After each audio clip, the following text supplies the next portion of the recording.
I get it, you're staring at a list of video conference gear and wondering if you'll end up throwing money at something that just sits on a shelf, or worse, makes your meetings feel more like a game of telephone.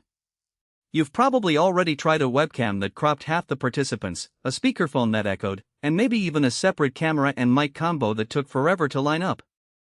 The fear of buying the wrong solution is real, especially when you're equipping a small meeting room that's supposed to feel professional without turning the budget into a black hole. Link is in the description if you want to check the product details on Amazon. The Jabra PanaCast 40 is marketed as a single-piece video bar that promises everyone in the room to be seen and heard, AI-powered framing, and a quick plug-and-play experience. It's aimed at small to medium rooms where you don't want a separate camera on a tripod, a microphone on a boom, and a speaker system in the ceiling. The idea is that you mount the bar just above your display, let the AI handle the framing, and the built-in microphones and speakers take care of the audio. So the big question is, does that simplicity translate into real-world reliability, or does it hide compromises that will bite you later? First, let's talk about the actual installation. The bar comes with a short power brick and a single USB-C cable that carries both power and data. In my test room, a 10 by 12 foot space with a 65-inch TV mounted on the wall, the bar clipped onto the TV's VESA mount in under 5 minutes. There's no separate software you have to download for the hardware to work. The device runs an Android-based OS underneath, so as soon as you connect it to the display and plug it into power, it boots up a simple UI that asks you which meeting platform you intend to use. The super fast setup claim is genuine. You can be ready for a call in the time it takes to grab a coffee. Now, the AI-powered features. Jabra advertises a 180-degree field of view that automatically pans, tilts, and zooms to keep participants in frame. In practice, the system works best when people are roughly within a 2-meter radius from the bar and are not constantly moving around the room. During a mock team meeting with 4 people spaced out along a conference table, the AI kept everyone visible, but it did take a second or two to recenter when someone stood up to grab a notebook. If your typical meetings involve a presenter moving around a lot, you'll notice that the camera lags just enough to be a mild annoyance, but for most static discussions, the framing feels natural and you avoid the awkward half-body cutoff problem that cheap webcams give you. Audio is where the bar tries to deliver on the everyone heard promise.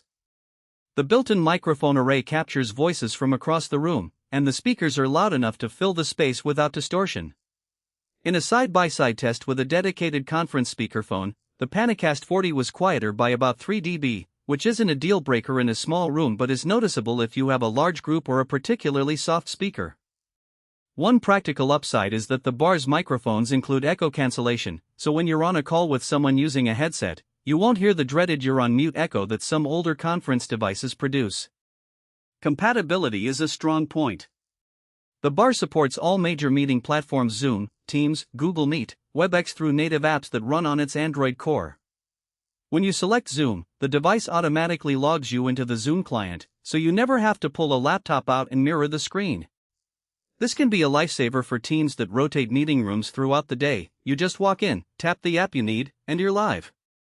The downside is that you're locked into the Android ecosystem, which means you can't run a custom video conference solution that isn't packaged as an Android app. If your organization uses a proprietary web-based system without an Android client, you'll need a secondary device. So who should consider buying this bar?